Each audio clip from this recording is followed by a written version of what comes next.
And so in less than 36 or so hours time, we are going to be getting the banner release of Spirits Off with Round 5. And since we're getting a lot of news tomorrow, I won't have time to talk about it then, so we're doing it today. A tad bit earlier than usual. But essentially, this video is going to be a roundup of all the information we know regarding the banner, the characters, how they're going to perform in-game before they do release, and essentially, as always, letting you lads know everything you need to know before summoning on this banner. What value are these characters going to offer? We're going to discuss that all in this video. So for starters, before we even look at the banner, as always, you need to understand the release schedule for these characters. Firstly, the free characters are going to be dropping on the 31st at 7 AM for me in the UK, and the main banner is, of course, going to feature the 3 new characters. This is going to be your first chance to get all 3 characters in one banner, and each individual character will have a 0.5% chance to be pulled. So overall, a 1.5% chance to get one of the new characters, right? The banner itself will be lasting until the 12th of January, and that's when the individual banners are going to start. So normally, individual banners, the reason why you would pull on this is, one, if you only care about one particular character.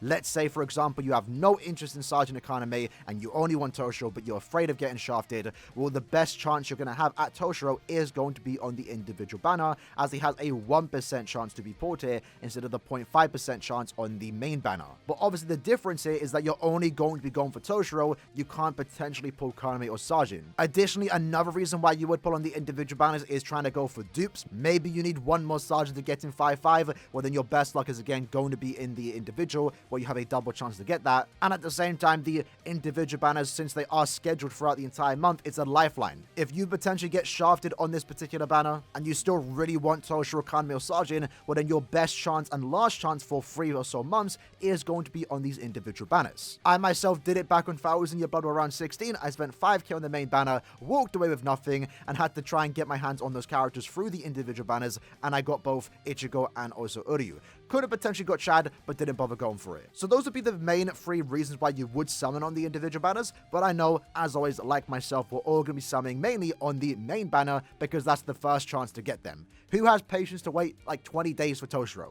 I don't. So with that said, let's talk about it. So firstly, the SAFWY banner is going to be here from the 31st to the 12th. Important dates to know here is that on the 5th, we are going to get Senkamon. That's like 400 plus orbs. Additionally, I believe on the 6th of January, we are going to be getting Roka and Cien's rerun, and this is what the banner is going to be looking like. If you maybe want to pull on those characters over this, that's something you should know before the banner does drop. The available characters in this banner are going to include 5 Spirits Off FW characters and 7 Can't For Your Own World characters. Of course, every single SAFWY character here is going to be a great and must-have in my opinion, whereas the Can't For Your characters, they make for some good collector's items. You definitely can use them. None of them are really that bad, but they are on the older side, so they don't offer the same excitement or value that some of the newer characters bring into the game nowadays, right? Moving on from that though, what we can see is that it is going to follow the anniversary type format. It's not really the best format, unfortunately, so it is important to know what you are going to get on each individual step. And of course, there are also singles if you want to do that, but I still recommend multis. So your first step is going to be free at a 4% chance. It's going to be a 3% chance of one of these 12 characters, and an additional 1% chance to get an unfeatured character. Step 2 is going to cost you 150 orbs at a 5% rate. Step 3 is going to be your last discounted step at 200 orbs, and that right. Step 3 is going to be your last discounted step at a 6% rate, and then step 4, 250 orbs, 6.5%. Step 5, 7%, and then step 6, you have a 7.5% chance and also a guaranteed featured character. So one of these 12 characters. As always, I recommend everyone watching this video to at the very least go to step 6, go to that guaranteed 5-star, test your luck. If you get something great, you benefit from it. If not, it's not that big of a deal. Nothing really hyper should be coming out for at least the next 2 or so months, and spending 1,000 orbs here isn't really gonna like cost you that much. But after that step, that's when you reach step 7. 250 orbs, 8% chance, 6% for a featured, and you're going to keep repeating that step. This could be the potential rough step, because at this point you have no more discounts, so it really comes down to you if you want to go past step 7. You are playing with RNG like you usually are, but on a normal banner you can have multiple discounts and guarantee stuff like that, so you might have a reason to stop or keep going. In this case, because you basically just started summoning, only doing 6 steps before completing the banner, in a way the banner is designed for you just to keep going until you run out of orbs. I've been there, so do be careful summoning on this banner past step 7. But with that said, let's talk about the 3 new characters. Our first one being Toshiro. Toshiro. Toshiro is already setting up to be the definitive best technique character in the game. Everything he does is just absolutely amazing. Having a great strong attack kit with a 3000 beam SA1, a launch SA2 that has a lot of AoE to it, and then a full screen SA3. He did get the special anniversary type of treatment in terms of his killers, as he does come with 2 killers, that being Soriba and also Squad Zero. Squad Zero is probably one of the worst killers in the game, unfortunately, but you can just look at it as an added bonus because he does have a good killer, that being Soriba. And because he's a tech Soriba killer, realistically his only competition is Outback Ichigo and also 1000 Year Battle Uryu, and none of them really come to the power that this character actually offers. And he's going to be offering a lot, having a very high damage output thanks to his Frenzy +1, 40% Berserker. When at full stamina, you have 40% more strong attack damage and also 20% more damage inflicted when you are at full stamina. So you can see here that he does have a high damage output, and 2 skills are surrounded of him being at full stamina, right? So it would be nice if he could have a way to stay at full stamina, which he kind of does have. It's the first time we are seeing this, as he does come with the gauge effects. Again, broken mechanic in my opinion. It's very good, especially after its buff, where if you do complete the gauge, not only is it resetting your strong attack cooldown by 30%, it's giving you 100% more Berserker, which is strong attack damage. He's going to be hitting crazy hard. It's also healing you by 30%. So I kind of like that. It's a different way of healing. I actually kind of prefer this. And then to wrap up this character, he also has status element spiritual pressure boost plus 80%. So it's the first time we're seeing a character like this just have so many ways to increase his damage output. And because of that, in any given situation, he's always going to be performing a tad bit different. If you are at full stamina, essentially he has Frenzy +1, 80% Berserker, and also 20% more damage at full stamina. But then if you are lucky enough to inflict a status element, you then get the 80% SP boost for 10 seconds. That's going to be increasing your damage by quite a lot. And at the same time, potentially every second or so room, you're going to be completing the gauge and then getting additional 100% Berserker. So this character in terms of DPS, great. One of the best in the game. He has Marauder, Bombardment +1, so his sword bomb is hitting hard. He goes through enemies' guards, and also can be used in certain resistant quests like Extreme Cop, for example. Has good strong attacks, basically Sam Van Anniversary Uryu's kit, and then also has complete status immunity, which he does share for your entire team. So very, very powerful technique character. There's a lot you can do with him, and if you are a Toshiro fan, he's definitely going to be your favorite character for potentially the next 4 or so years, unless we get a new 1000 Year Blood War Toshiro. This character's cracked. He's definitely a technique character that we desperately needed, in my opinion, and I'm definitely looking forward to potentially play with him. For those that care about Arena, though, this character does surprisingly get better, as he does receive an extra 7% recharge, an additional Frenzy +1, so Frenzy +2, and also the Spiritual Pressure boost, and the Berserker that he has with the gauge effect is going to be crazy in Arena. He gets an extra Soul Bomb, and also an extra 66% all stats right from the get-go. So in Arena 2, going to be a crazy character. Our second character is going to be Kaname, unfortunately, and it's very sad to see that he was the only character in this banner to not be given 2 killers, which really could have made him significantly more special, in my opinion. But having said that, no affiliation killer is still a good killer to have, and he is going to be your farming character. Very similar to 1000 Year Blood War Uryu, and also the hidden version of Aaroniero, he is going to be the heart character with the 3 farming skills: Mind Link Stop Potion +5, Super Mind Link Stop Potion +5, and also 30% extra droplets. This means that you can use them in IT. This means you can use them in IT to get the extra Link Stop Potions, Super Link Stop Potions, and then you can also use them in Epic Raids to get the extra droplets and also Link Stop Potions. I really do like that, and at the same time, the character itself has a really good kit in my opinion, mainly having the best SA2 in the entire game, which is a distant AoE into a tracking vortex. It's the first time we're seeing a farming character, or a character designed to farm content like IT and Epic Raids, have this very powerful SA2. So in a way, he's a character that we've never really seen before. I'm kind of curious to see how it's going to play out, farming with a character that has just really good SA2 that's basically going to carry, in my opinion,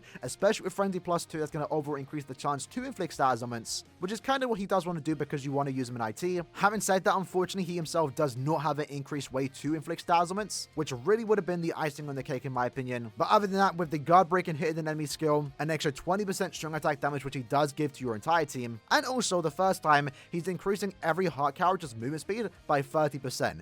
This is kind of gimmicky, but I like it, especially since he's the character that has like 2 type of team buffs, and you do want to use him in co-op content, so it kind of makes sense. And at the same time, and I understand, I see sometimes you like to get carried. And because he is a farming character, you are going to be open to join any lobby with someone that wants to carry you, maybe with 1000 Blood War Ichigo. And in a way, maybe he was designed to be like this, he's going to be a good autoer to be carried. I know it's kind of weird to say that, but a Tracking Vortex SA2 with Drain, he's going to be non-stop healing himself. He's going to be increasing the carry's strong attack damage, 1000 Blood War Ichigo for example, allowing him to clear faster. It's going to increase his movement speed, allowing him to clear faster to a certain extent. And it's also going to allow him to keep up with Ichigo, who might be flash stepping around the map. So even when autoing, you're still actually helping out the team to a certain extent. I know it's kind of a weird way to look at it, but I kind of like the idea of this character. I believe the only thing he's lacking is that increased chance to inflict dazzlement, but he's going to be just fine farming content. And yes, there are other farming characters out there, Nini for example, who does share the same killer, and also Cien for example, and even to a certain extent Swimsuit Isane, who more so increases droplets and normal links of potions, so you're going to be using an epic raids. This character essentially does what both of those type of characters do in one character, and at the same time he has a really cool design, and it's Kaname. If you're a fan of this character, you can definitely use him. I myself have Nini, I have Cien, and I'm hoping to pull this Kaname. And even with all three, now that I have the option to use different characters, I'm happy to do that. If one day I want to play as Nini, I'm going to play as Nini, but if one day I want to play as Kaname, I'm gonna bring Kaname. The problem with linked stock characters, in my opinion, is that you're kind of just stuck to using one character. So I like to have more characters like this, more options more so I don't really get bored farming the same content with the same character. And then lastly, we have Sajin, the brave battle character of the banner, and he is setting up to be one of the better characters in brave battles. And the reason for that is because similar to 1000 Blood War Chad, he is the second brave battle character in the game right now to have 2 killers, and in his case, both killers are designed to go against 2 meta characters. Firstly, he has no affiliation killer that is designed to go against 1000 Blood War Yuha, who is currently the best brave battle character in the game. And then we also have Human Killer, so he's going to be designed to go against the most recent Chad. And speaking of countering Yuha, this Sergeant also has 2 innate skills, Paralysis Duration minus 100%, and also Drain Duration minus 100%. So essentially, if he goes against a Yuha, Yuha will never get lucky and inflict Drain or Paralysis. And at the same time, when you go against Chad, you have Attribute and Killer Advantage, where you're basically just designed to destroy those 2 particular characters. And the reason he's going to be able to do this is thanks to his Poise Flurry plus 2, 20% Bruiser, and also for the first 10 seconds you get an additional Flurry plus 1. So this is the first character in the game, lads, to have Flurry plus 3 with the additional 20% Bruiser, by the way. He's definitely going to be the hardest hitting character, at least for the first 10 seconds in this particular game mode. And because he goes through invincibility, because he prevents last ditch, and also decreases the damage he takes by 50% under half stamina, he's definitely going to be a threat in brave battles. If you are someone that does pull him, the best way to make the use out of him is to put him against Yuha and Chad. That is what he's there to do, and that's where you're going to get the best demonstration of this particular character's strength. Because keep in mind, because he's the captain character, because he's a speed character, there are already characters built in the game to counter him. You're not going to bring this character into brave battles and dominate every single match.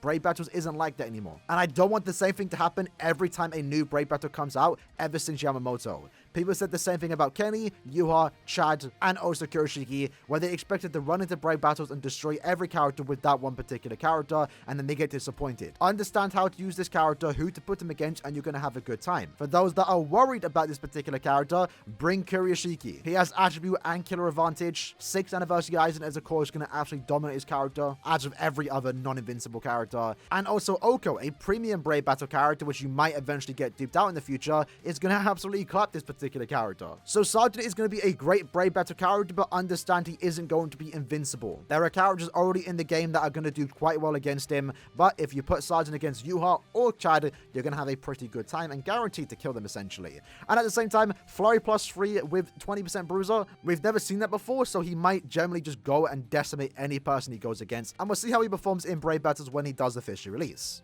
But other than those 3 characters, let's look at the fillers real quick. Soifon is a NAD character, has a really high damage output, and also provides the team with some good support, and she does have a boost SA2, which also provides herself with a 5-hit barrier and a 3-hit barrier for your teammates. Because she does have a no affiliation killer, she's going to make good usage in guild quests, for example. She is the best melee no affiliation NAD character for that particular guild quest. Whenever there are no affiliation enemies in IT, which is currently going on right now, she can make for a good auto team if you really do want to do that. And then as for Yoruichi, she is a very very powerful SP character with the Aranka kill ability. She has an increased chance of inflicting status elements against any mind enemy, and that's good because she wants to inflict status elements where she then does get an 80% stat boost to her spiritual pressure stat. Alongside that, she has a team heal, a good set of strong attacks, and great mobility because she is a Yoruichi. As for the other characters, again, not really worth talking about. Charlotte, you're never going to use. Saruchi wants to be used in IT when there are Soripa enemies, but she doesn't increase the drop rate. Dodoni doesn't have guard break, so you really won't want to use him in PvE content, but in guild quests, more specifically the melee captain guild quest, he does actually make for a good character there. I myself use him in my current team, and I actually just used him this week alongside Yuha and Yamamoto to get a sub 10-second run. So Dodoni, surprisingly one of the better fillers if you want to use him where he's supposed to be used in. Hikone, good strong attacks, has an increased chance of inflicting status elements against any technique Soripa, liking a tad bit on the damage, but still definitely a perfectly usable character. Shuhei, his main gimmick was his massive sub-1 damage since he did have the debuff effect with weakening, but nowadays his sub-1 damage isn't really too impressive because there's a lot of other characters that also do the same with more strong attack damage. Loopy, just an okay SP character, and then Grimjout, a Nat character. 20 DR link though, could put to use. And that's basically all I had to say regarding the Spirits of Review Untold Stories Round 5 banner. Definitely a pretty good banner. The main reason why you would pull it is if you want these three characters. Tosh is going to be a great and fun Technique SP character. Sajin is going to be a great Brave Battle character. And Kaname is going to be a great Heart and Farming character. So there is value on these three characters. If you want them, definitely go for them. Again, we shouldn't be getting any hype, OP, exciting banner for at the very least until end of the month of February. So if you do pull now, you have 2 months to save for the next big thing. With that said, let me know your summon planet in the comments below. Hope you guys enjoyed the video, and I'll see you guys next time. Take care and peace.